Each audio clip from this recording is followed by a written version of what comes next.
Sego. That's how we say hello in Mohawk. Can you guys try that? Sego. Very good. Sego, Skanagoaga, Layla Staats, young yachts, Nuara niwagita rodan, Ganyak gehaga niwago wenjodan, Oswego nidawageno. I said, hello, my name's Layla Staats. I am Mohawk, Turtle Clan from the Six Nations of the Grand River. You heard my bio, which gives a good overview of who I am. But before we get into my speech today, I wanted to start us off in a very special way. I'm sure we've all heard many land acknowledgements over the last few years. And as an Indigenous person, it's hard to keep hearing land acknowledgements without land action. So I was really pleased with Jagmeet and how he discussed how we should approach land acknowledgements. I wanted to share a practice of ours as Haudenosaunee from the Six Nations. We have what was called the Ahoda Gariwadegwa. You may have heard of it as the Thanksgiving Address. This translates to the words before all else. So nothing of significance would ever happen without first bringing our minds together for our land acknowledgement. And it's deeper than an acknowledgement, it's a relationship, your land relationship, your land responsibility. So I worked with an elder in my community, Dayahunde Miller, and we created this short video. Now, when we're in ceremony, this acknowledgement can take up to 3 hours to go through all of these elements of life and creation, but we've shortened it to under 3 minutes. So I ask for your commitment to be present in these three minutes, to acknowledge your relationship. It's not just about giving thanks. We're not just thankful for the water and the trees and the animals. We are in relationship with them. So when you think about a relationship, maybe your spouse, your partner, your friend, your sister, we think about it, what they can do for us, what we can do for them, and how we can do better. So I want you to think about that with all of these elements as they come through. Can I have that commitment from you? Okay. Nyawa. So it was seen anytime 3 or more people gathered, it was seen as a ceremony. We have many more than 3 here today. So we are in ceremony. And we start that way to bring our minds together. And it's said that anything that we do, anything we create, anything that comes from this ceremony will be that much more powerful when we are connected to our relationship, to all elements of life. It's interesting that the theme is organize, fight, and win. My people have been fighting for acknowledgement, fighting to be heard since contact. We know what it is to fight. And as I looked back at the Indigenous people, at the Ongwahonwe, the original people, it's these intentional divisions that have weakened us. And I think that we can see that in our society as well. This journey as a generational survivor of residential schools, I've been reclaiming my culture, reclaiming my language, fighting for it. It was taken from me. And our government systems, they like to tippy-toe around the fact and call it cultural genocide.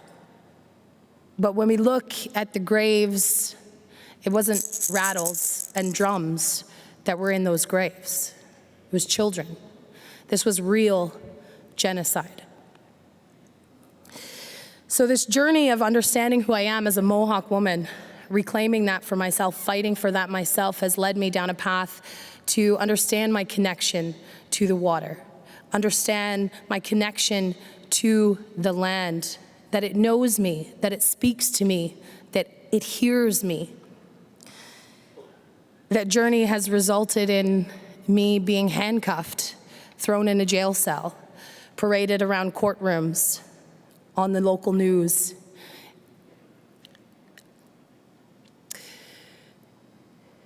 Called a terrorist.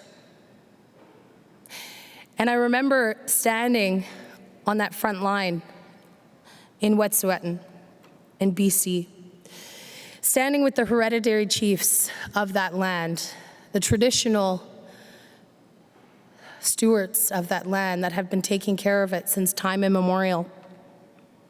And I remember seeing police approaching, this wave of colonial violence, hundreds of RCMP in formation, marching towards me, helicopters circling us, attack dogs barking and snarling and pulling at their chains, ready to be let go. And in that moment, I remember thinking, what am I gonna do? I'm gonna be arrested.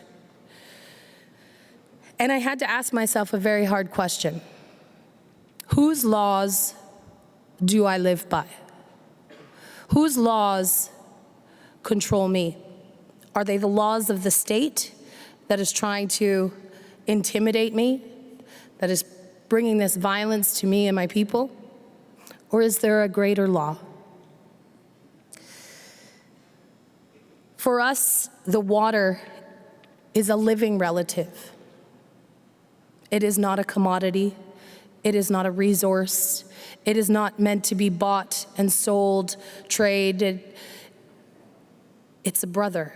It's a sister. It is part of our family.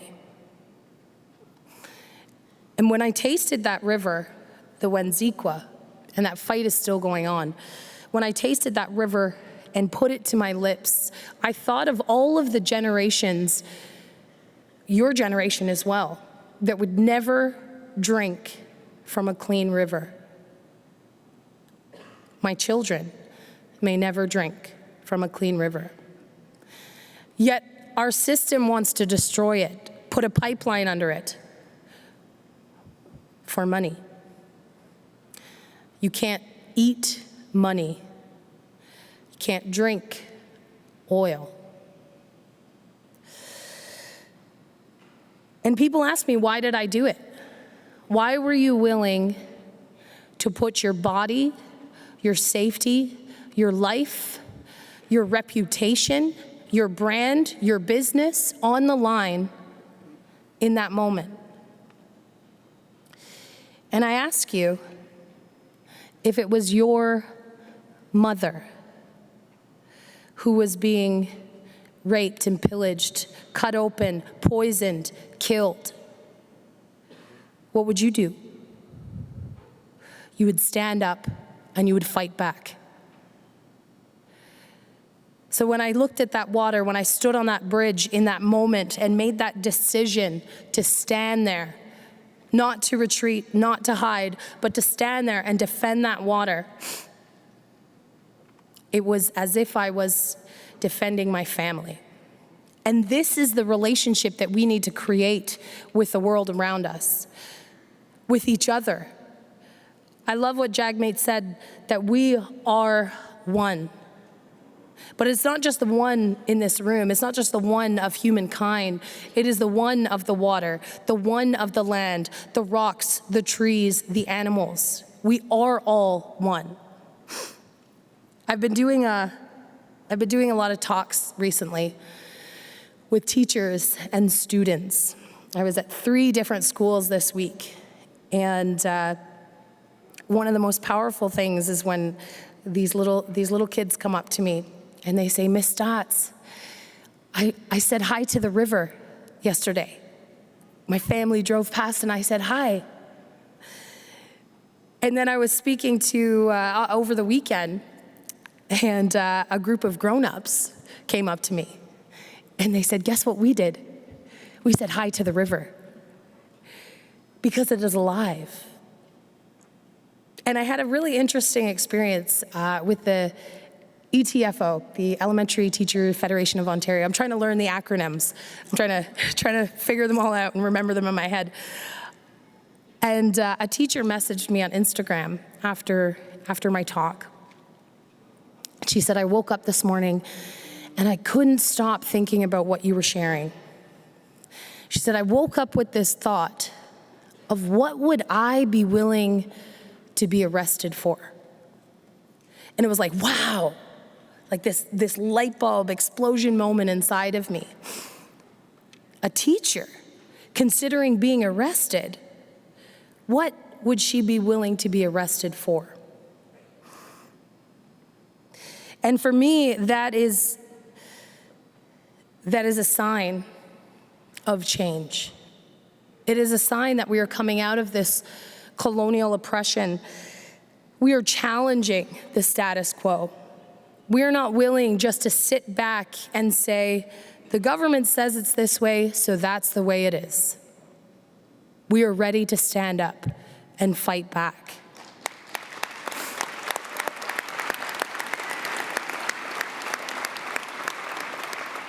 And I remember when I was on that front line about to be arrested, my kids' teachers actually popped into my head. You know, I was thinking, what are my kids gonna think with a mother who's been handcuffed and thrown in jail? What are their teachers gonna think of me? What about all of the work that I do with youth and students? Those attack dogs don't know what a good person I am. All they know is to follow an order. Those police officers didn't know what a good person I am. All they knew was to follow an order.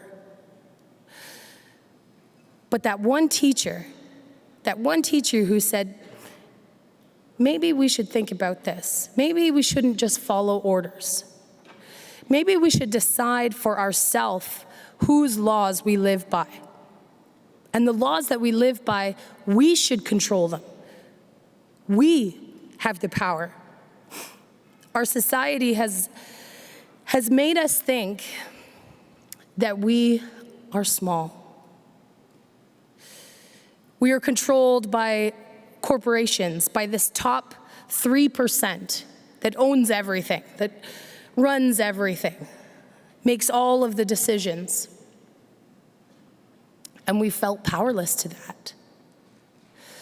But let me remind you, we are the 97%. It is those divisions that have been created within ourselves, within our genders, our races, our occupations, these divisions that have been meant to take our power. And you've heard it here many times today. When we come together, we are unstoppable. And I've seen that in the Indigenous resistance. I've seen these divisions that have been implemented by colonial society, whether it's band councils, hereditary chiefs, money, all of this has created these divisions that weaken us. But when we stand in solidarity, when we show up for each other, we bring that 97% together. And that's why I would like to remind you that these issues of Indigenous issues of land back, water rights, they are not just Indigenous issues. And when we stand together, that's when real change can happen.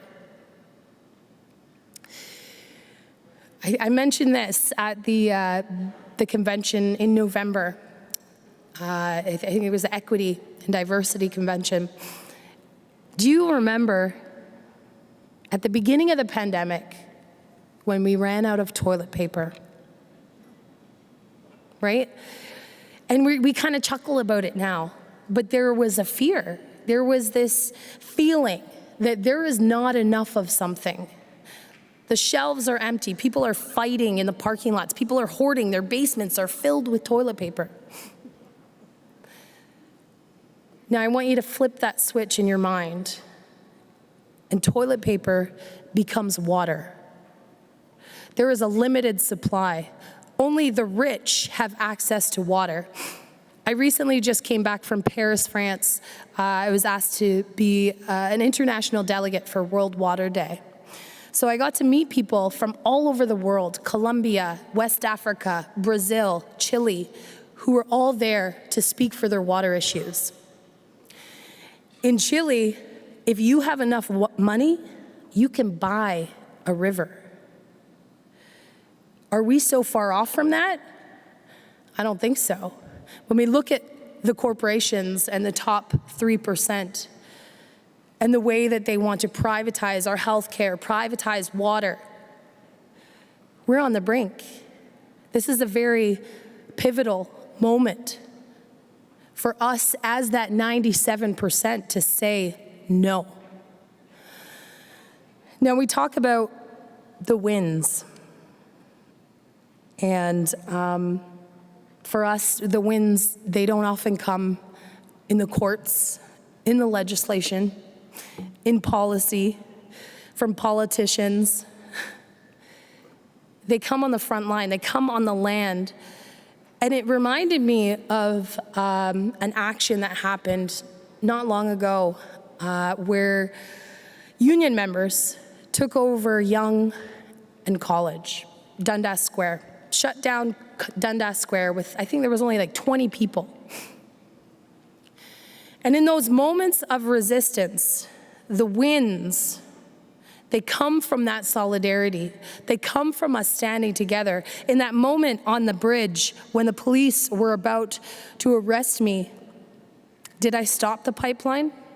No, it's still going. It's still being built. They're still drilling. Did I get land back for my people? No. But it's those moments of resistance, those moments of saying no, they matter. They catch like wildfire. They spread. And maybe those 20 union members that shut down Dundas Square, maybe they didn't win on a big scale, but they proved to themselves that they could. They proved to themselves that they could shut down a road.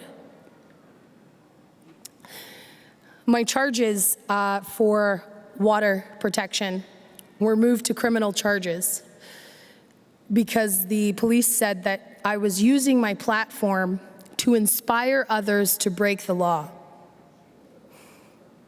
I'm not inspiring you to break the law. I'm asking you to decide whose laws you live by.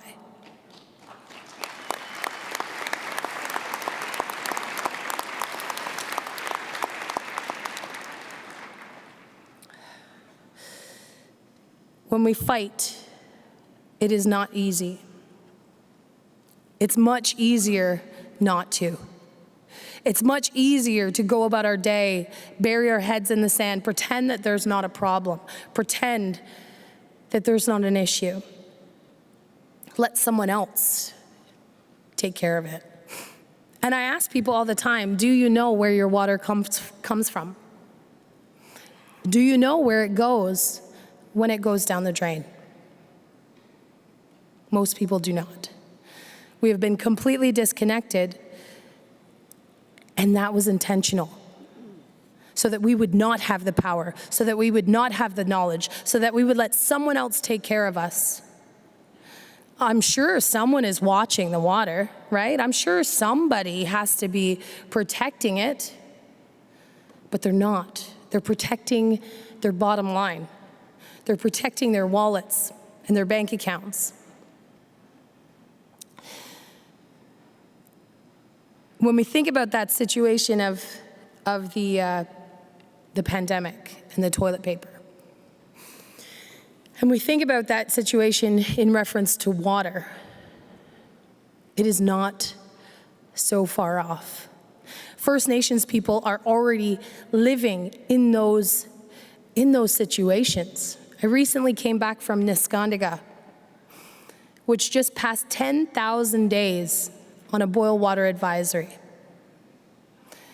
I won't make you do the math, but that's 27 years.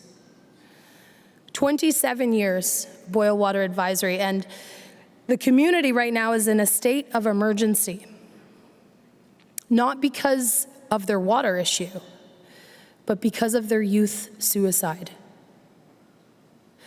I sat down with the chief, Chris, who you may have seen on the news. He's going up against this ring of fire, yet another corporate grab at money that should stay in the ground.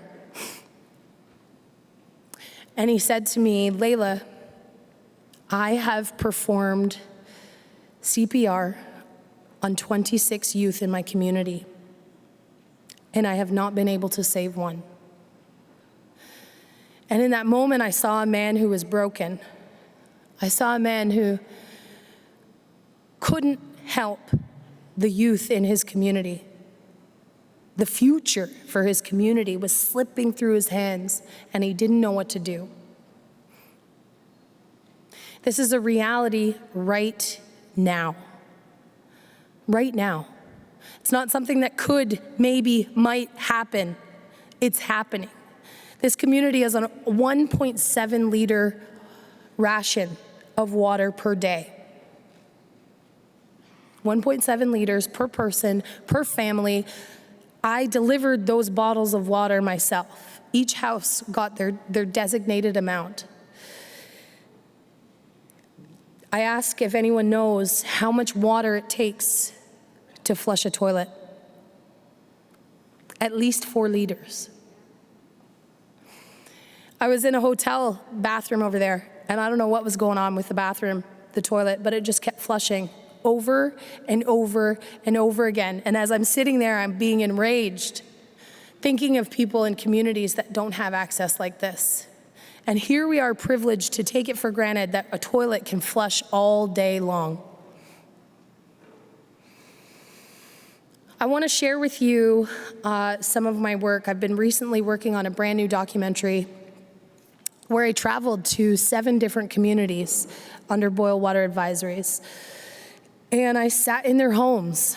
I spoke with their elders, their youth, and it was life-changing for me.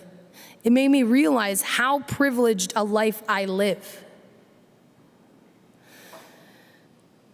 I spoke with one of the elders you'll see on the video from the Navajo Nation.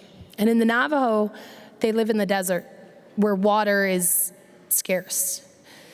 And he said each family would treat water, they would bring it into their home, they would wash themselves, every person, they would wash all of their dishes and their clothes and their floors, and they would use it 4 or 5 times before they would put it outside for Mother Earth. And he said in a matter of 10 years of development and industry, their water there is radioactive. They call it the silent genocide because the Navajo elders, their life expectancy is less than 55 years old. Every person I spoke to knew someone that had cancer. And I like to think that once you learn something, you can't unlearn it. It's like our mind expands. And once we have this new knowledge, we can't go back to being this small little mind. We know now that there's people that are struggling with access to water. We know now that there are people, children, who feel like they don't exist. And that was probably one of the most profound statements that came from a youth in Grassy Narrows. And I sat with her, and she was the most beautiful young lady, but covered on her arms and legs were scars, cuts, hundreds of cuts. And when I asked her what was going on, she said it feels like we don't exist. No one in this country should feel like they don't exist. You think about this idea of fight, and Indigenous people, we've been fighting. And our government, our colonial state, they're banking on the fact that we're too broken, too divided, too tired to fight back. They're actually banking on all of us being too broken, too tired to fight back. But if you look at some of the biggest acts of resistance in history and in our fight anyways, you may remember Shut Down Canada. Shut Down Canada, where Indigenous, non-Indigenous allies came together across Turtle Island for one cause. And it was in response to the Wet'suwet'en crisis, the water crisis, that stemmed this movement of Shut Down Canada. but it became bigger than that. And when we all come together and we put our differences aside, our nations, our tribes, our languages, our ancestry, we put that all aside, we come together, we have the power. You have, in this room right now, you have the power to shut down Canada. Don't forget that. It's intentional that we have been brainwashed to believe that we are individuals. We are not. We are one. And when we work together as that 97%, we can shut it all down. We control this country. We have the power.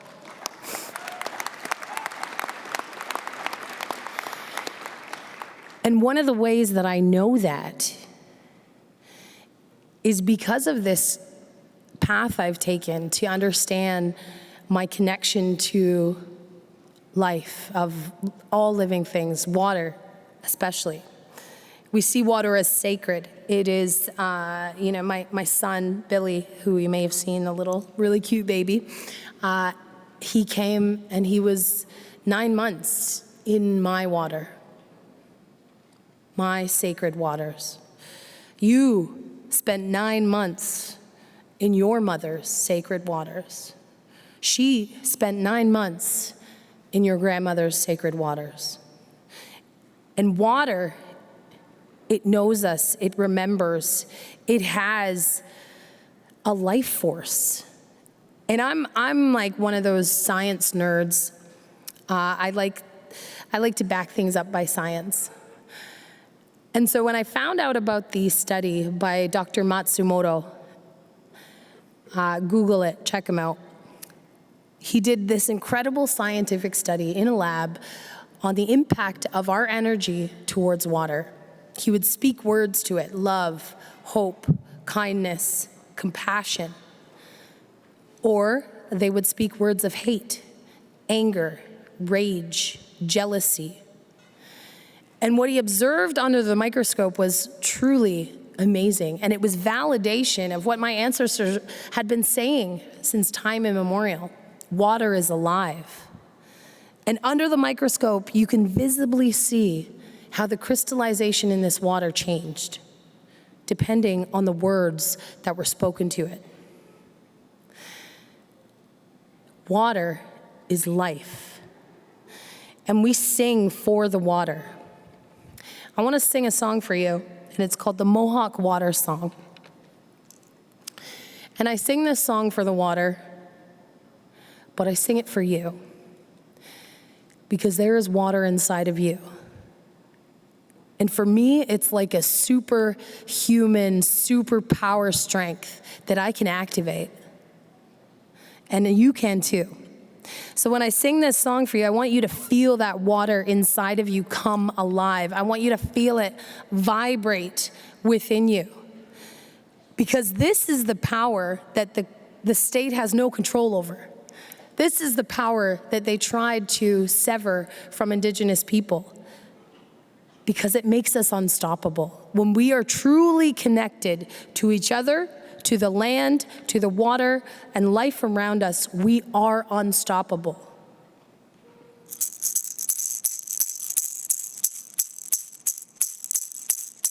Yungana lungwa honega, yungana lungwa honega, ganega yolo, ganega nolo, gaya nyawa heya. Yungana lungwa honega, yungana lungwa honega, ganega yolo, ganega nolo, gaya nyawa heya. Yona Yahweh, Howe, Yona Yahweh, Howe, Ganega Yolo, Ganega Nolo, Gayan Yahweh, Yungana Lungwa Onega, Yungana Lungwa Onega, Ganega Yolo, Ganega Nolo, Gayan Yahweh, Yo.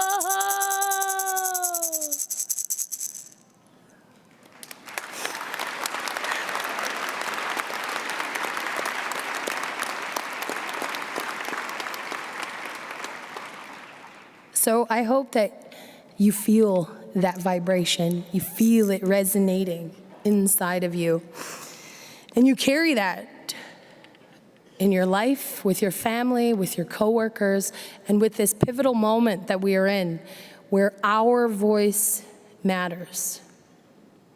When we stand in solidarity, when we stand together, when we stand as this force, we cannot be stopped. One of the things I want to leave you with is this ability that we have to show up for each other. I know with our movement at Land Back Lane and with Land Back in general, it's those moments when people show up. I had a grade 5 student ask me, I was speaking at a grade 5 class, and she said, "Layla, I'm only in grade 5. I don't have any political contacts. What can I do to save the water?" And as she was standing there in front of me, I thought, you know what? There's probably a lot of grown-ups out there that might feel exactly the same. What can I do? I'm just one person. Yeah, I can flush my toilet less, but like one person, what can I do? And I challenge you to remove that idea that you are just one person. We are all connected. And I challenge you to take one thing from this keynote speech that impacted you, that opened your eyes, that changed the way that you feel and see life, and use your voice. So it is not just an Indigenous issue that water is a human right. It is a human issue that water is a human right.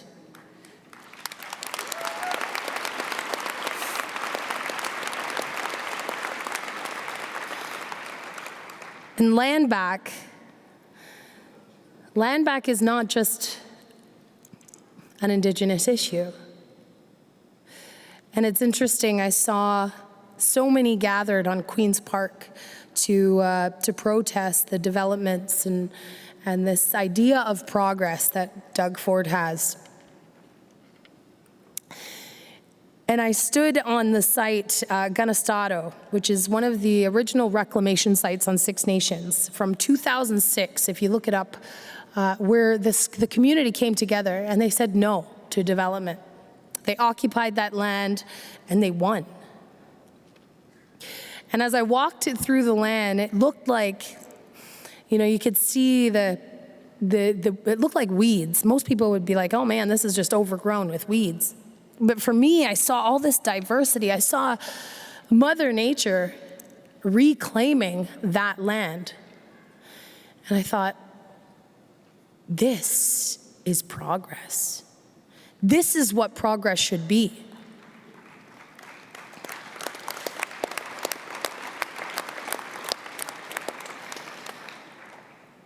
So I may not have stopped a pipeline.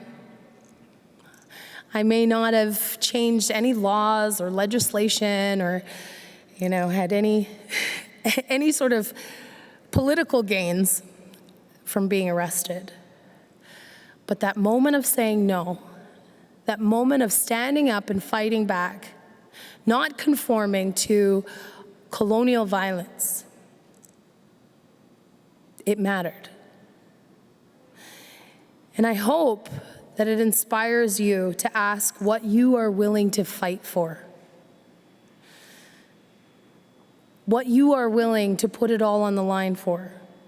And for us, we look 7 generations into the future. Every action, every decision that we make, all of these votes that you make today, 7 generations into the future, what will they mean?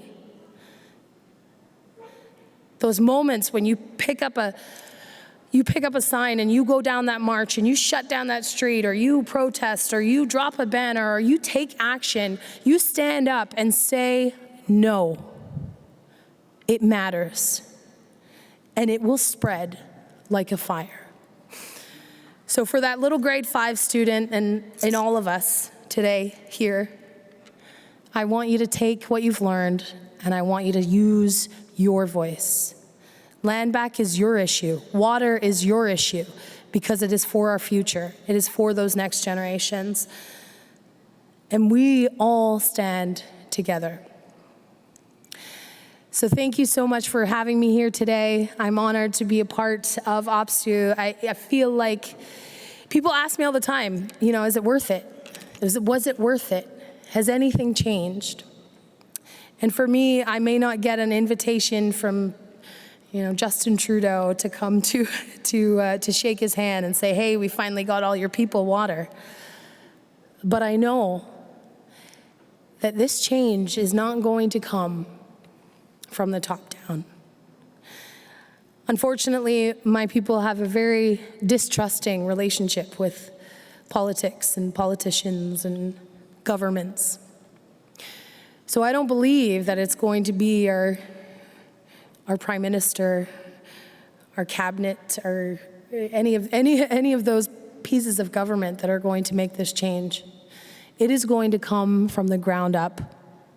We are going to create a new Canada, a new Ontario from the ground up.